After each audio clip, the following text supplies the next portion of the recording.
What's up YouTube, this is FJ and I wanted to do another unboxing video for you guys. I was able to get a really sweet deal on the Ultraboost 20. So not too long ago they had an additional 50% off their outlet prices. Regularly priced $250 went down to $185 and I was able to get 50% off that price, which brought them down to $92.50, free shipping plus tax. I paid $104. Anytime you get Ultraboost for under $100 before taxes and shipping, I think that's a really sweet deal, and I tend to jump on those. My first ever pair of Ultraboost were these laceless triple black. I still wear these for sure for work. I probably wear these the most. I can't run in these as I need stability shoes for running. I have flat feet and I overpronate, so if I were to wear cushion shoes rather than structure shoes, I would develop plantar fasciitis while I'm running. So these actually are more for casual everyday wear, work wear when I'm on my feet, standing a lot, crouching, all those different things. I just can't run long distances in these types of shoes, but I love these shoes for standing, working, walking, so much that I also bought the Oreo colorway as well, laceless. I don't wear these as much. These are more, I think, for a summer kind of vibe, and I feel like I should be wearing these more, but these are the Oreo colorway.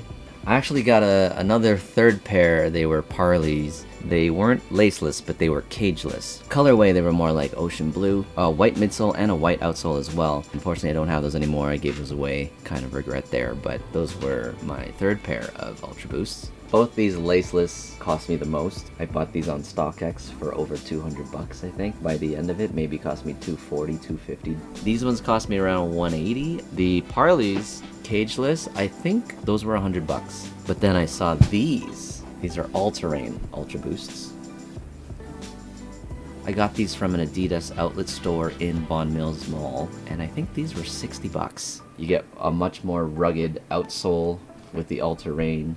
These are also cageless, but I like the higher cut on these, like a mid-cut, more of like that hiking type of boot. Only thing is, because it's still a fabric upper, I wouldn't wear these when it's raining or if it's like too wet out there when you're hiking, because they soak and they start to get wet, and your socks will start to feel that too. So there's not a lot of waterproofing or weatherproofing on the upper. They're all Continental, but this is a thicker outsole compared to the standard. And you can see, guys, these are like the original, the OG style heel counter, heel cup. Same with these. But enough of that, guys. We are now looking at the Ultraboost 20. I don't usually purchase all white or like white shoes, and I think that's probably why I gravitated towards these, because I feel like I wanted a pair of all white. I haven't had anything like this in a long time, so I jumped on it. Here is the box, guys. It says right there, Ultraboost 20, US size 8. Different type of top than I'm used to. It's an angled cut with like two little finger notches to lift the lid. I will say, in terms of sizing, my original Ultraboost, these are size 9. The original pairs were a little undersized. These are also size 9, also size 9. So I did have to size up one full size on these older ones. However, from what I've been told, and I watched Seth Fowler review videos, and I think I watched wear testers as well on these Ultraboost 20s, they said go true to size. Ultraboost tissue paper, and there it is, guys, the glorious all white. Well, I wonder if I would have liked these better if the outsole was also white. I feel like I would have. That's just gonna get super dirty. I think one of the reasons why also that I felt safer with going with this particular pair was because the outsole is black. So I felt like I wasn't going to really mess these up or dirty these up as much as I would think all white would be. But what I really dig about these sock type of shoes with the fabric upper, prime knit upper, is when they get dirty, I put them in a cloth bag and then I throw them directly into the washing machine if I want to get them clean. I like cageless, I like laceless. This one has that white cage.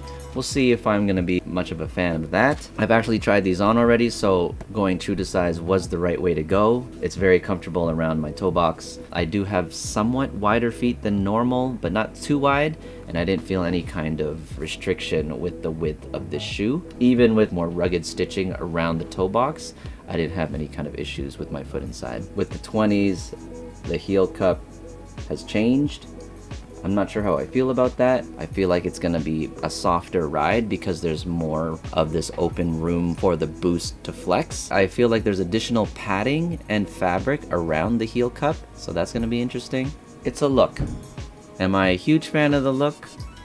right off the bat, maybe not so much compared to my laceless. I'm such a huge fan of laceless, but who knows, maybe I might even just take out these laces and wear it with the cage no laces. I might try that out too. If you are an Ultraboost fan like me and you find that $250 regular price high, which I definitely do, I can't bring myself to pay that much for Ultraboost anymore. It's worth just kind of waiting off for like the next gen. We're up to 22s now, so the 21s are starting to come down in price. So with the 20, it was a great bargain to get those sub 100. But let me know what you guys think. Are you more of a fan of the original silhouette? Very much more resembles the OG Ultraboost silhouette. Or do you guys like the new heel counter there? I do like the idea of this open heel cup. The silhouette is more of a sneaker to me, and again, this is more of a summer colorway for me. I do plan on wearing these a lot more next season. Yeah, I will say that I'm a fan of this new silhouette. Although I'm not a fan of the cage design, I like the bulbous heel.